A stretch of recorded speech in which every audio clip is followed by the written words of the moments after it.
En el altruismo, mi nombre es Janet Cárdenas y pues como una visión general vamos a ver qué es el altruismo, algunas definiciones, el castigo altruista, el dilema del prisionero, que es un dilema como muy conocido en teoría de juegos, el óptimo de Pareto, el altruismo en la evolución, que es una estrategia evolutivamente estable, y concluimos.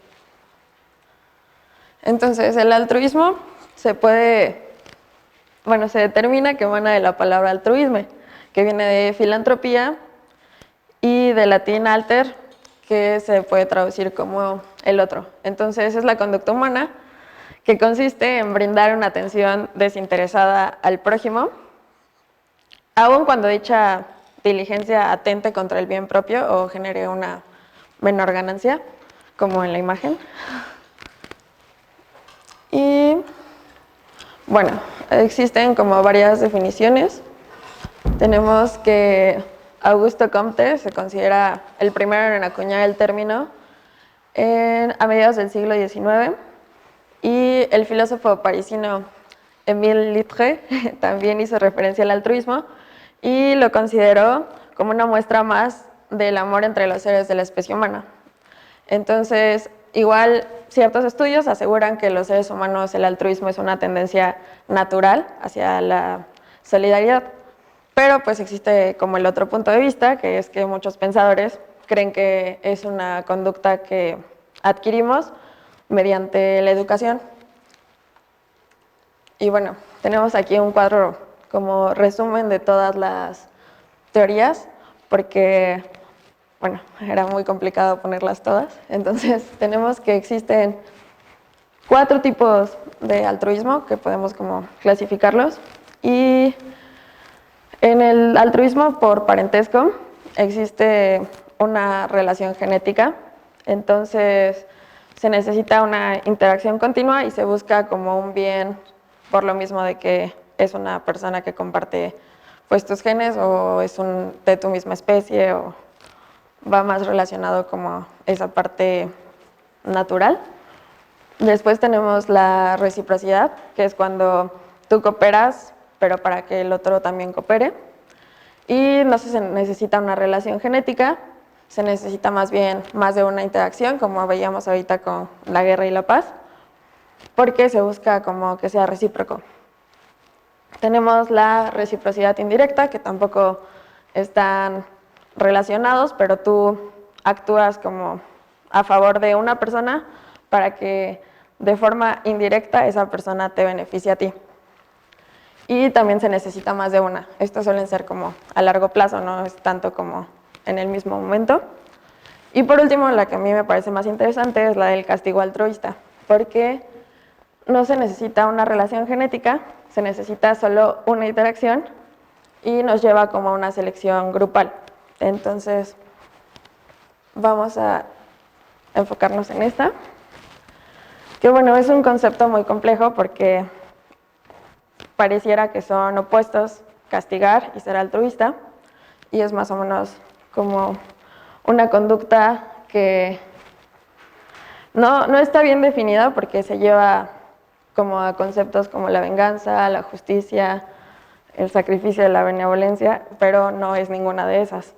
Entonces, pues este castigo busca corregir una conducta indebida, hacer que se cumpla una norma e impedir que un individuo perjudique a los demás dentro de una sociedad y garantizar la cohesión del grupo. Ahora, más que una acción, se trata de una reacción, como notábamos, por ejemplo, regresando a la guerra y la paz.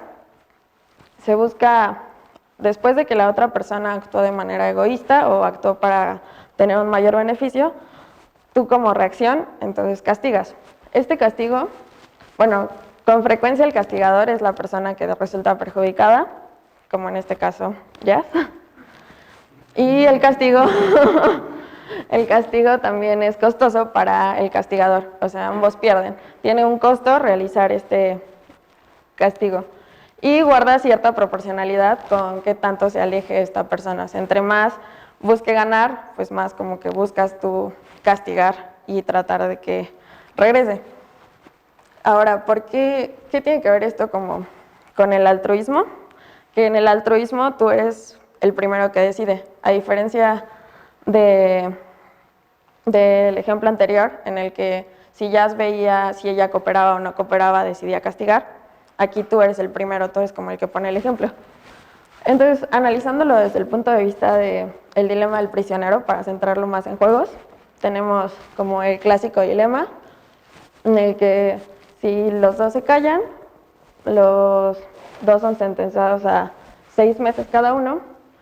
Si yo me callo y el otro confiesa, entonces él va a salir libre y yo me quedo preso 20 años y viceversa. Pero si ambos confesamos, nos van a dar 10 años a cada uno.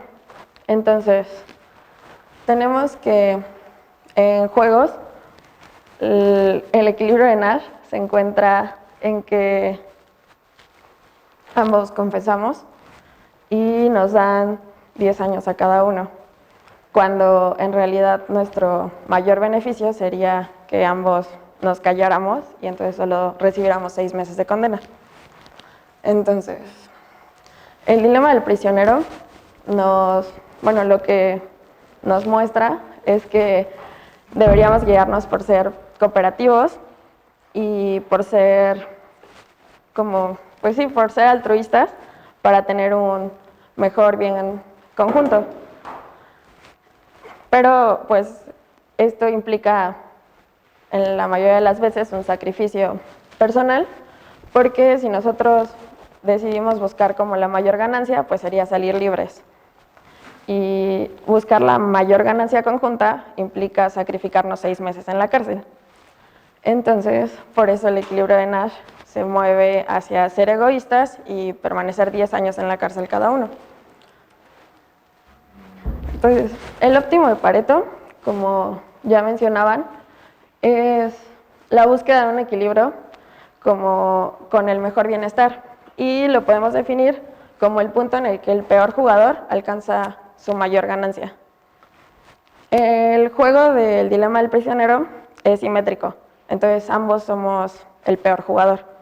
Entonces, para que ambos tengamos como la mayor ganancia, pues nos tendríamos que mover hacia los 6 meses cada uno, porque en el contrario, alguno de los dos saldría más perjudicado.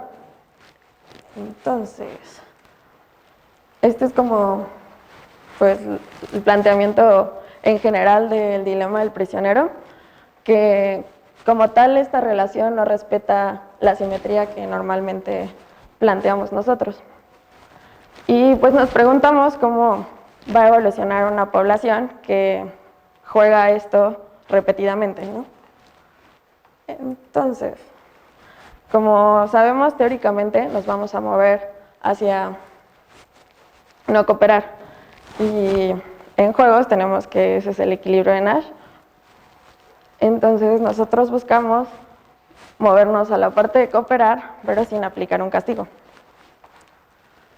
Entonces obtenemos pues esta estrategia que se llama tit for tat y se suele definir como la supervivencia del altruismo.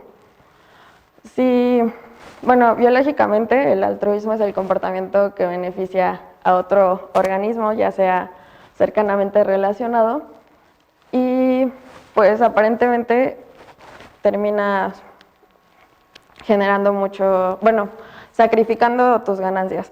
Entonces, una de las preguntas que se plantean es cómo se explica que haya organismos que siempre se comporten de manera altruista. ¿Cómo es que una persona altruista a través del tiempo no se ha extinguido, ¿no? Porque pues sacrificar y estar perdiendo te debería llevar a la extinción.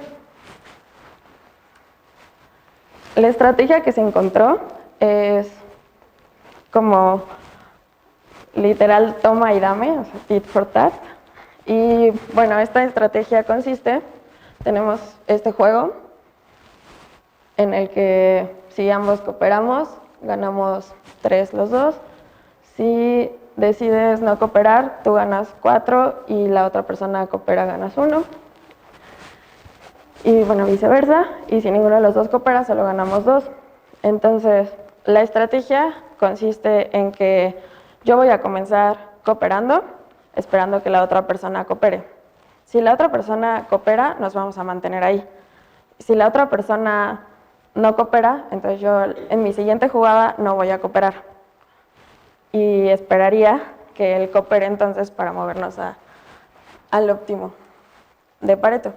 Entonces, en esta digráfica podemos observar cómo se mueve teóricamente tomando las esperanzas del juego. Entonces, si ambos cooperamos, nos vamos a mover a no cooperar porque nos conviene, bueno, nosotros buscamos tener una mayor ganancia, entonces yo me muevo a no cooperar para ganar 4 y que él gane 1, pero él también se va a mover a no cooperar, entonces pues ambos solo vamos a tener una ganancia de 2, pero sabemos que teóricamente el equilibrio de Nash nos lleva hacia acá y pues nuestro núcleo es no cooperar, no cooperar. Entonces nuestra estrategia, bueno, sí, no importa de dónde comencemos, vamos a terminar ahí y por eso se marca la flecha. Ahora, siguiendo la estrategia tit for tat, está un poco más complejo, pero no es tan complicado. Si empezamos cooperando, nos vamos a quedar ahí. Es por eso que se regresa la flecha. Ahora, si yo coopero y él coopera, entonces yo voy a volver a cooperar.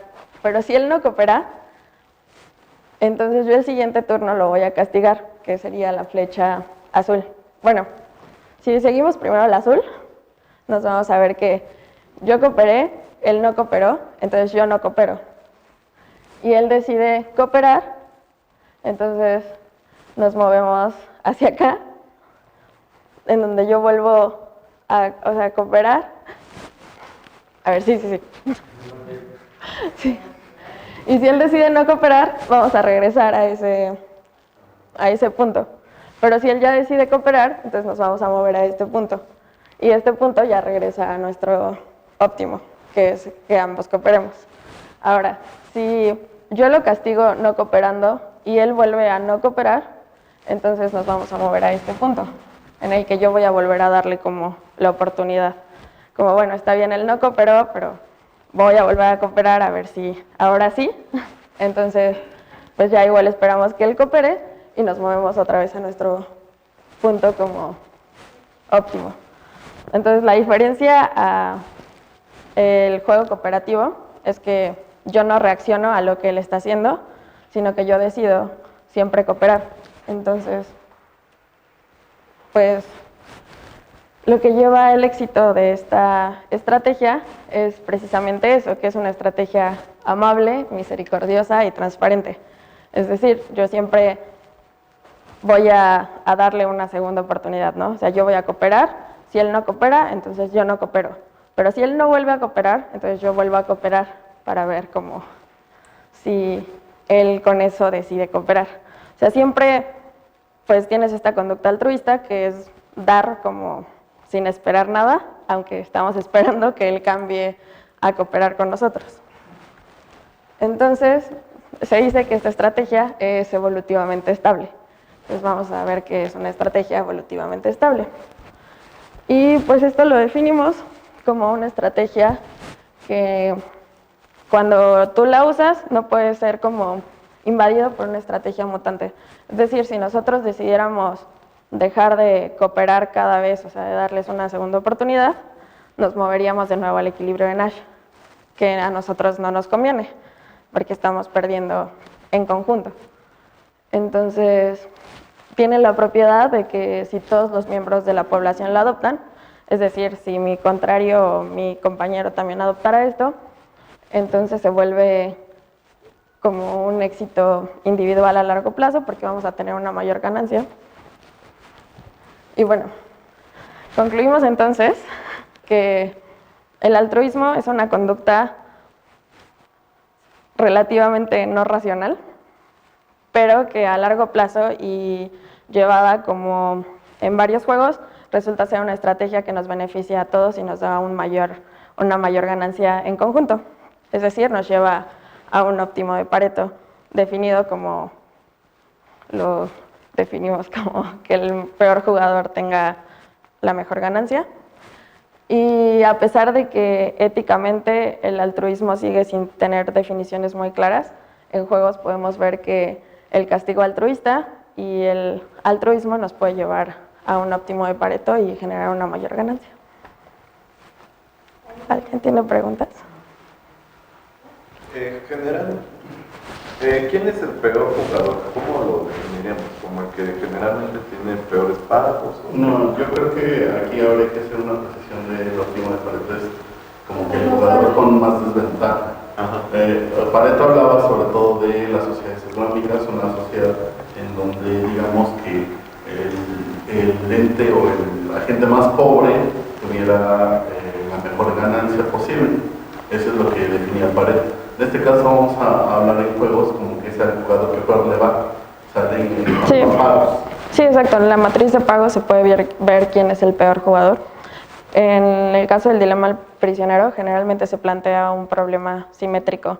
Entonces, ambos jugadores están como en la misma situación. Entonces, no hay uno que tenga un peor escenario. Entonces, se consideran ambos como el peor jugador. Habíamos platicado también cuando estamos preparando el tema que, por ejemplo, un ambiente de altruismo donde se lleva a cabo es, por ejemplo, los papás y los hijos, ¿no?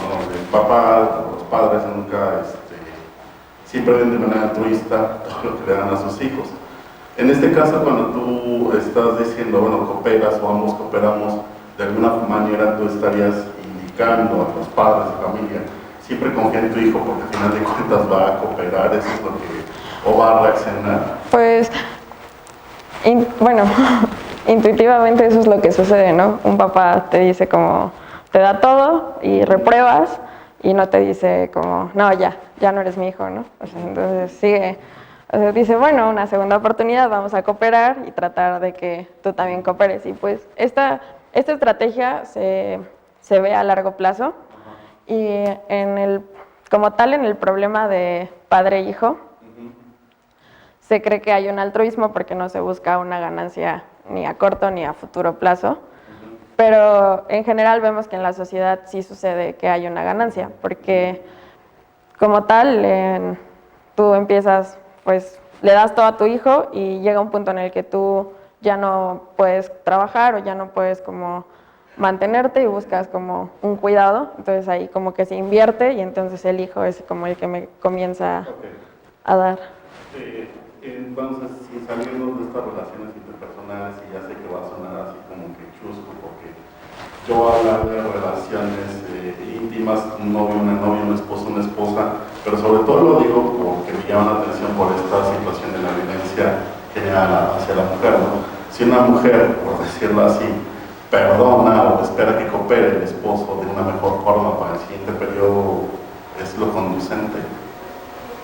Al parecer lo que dice esta estrategia.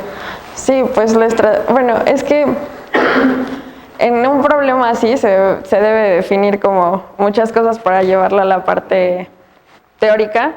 Deberíamos como en primera ver cuál sería como los pagos, porque evidentemente pues ahí la pareja, bueno, la mujer está perdiendo y tiene como pagos muy malos.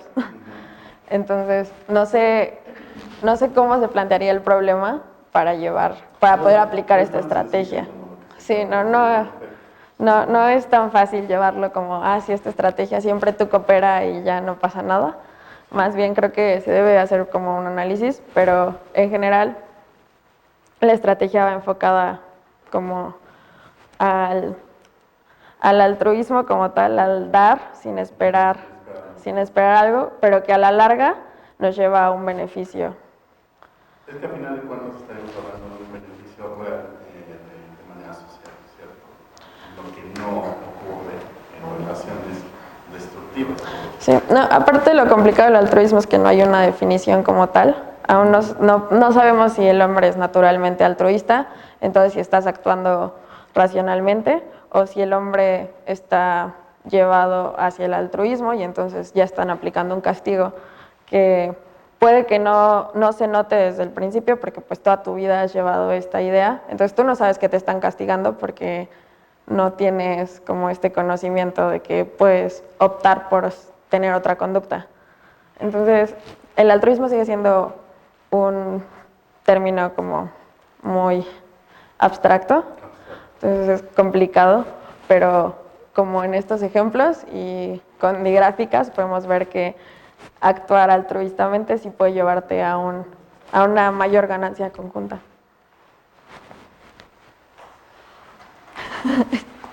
Ya, bueno, gracias.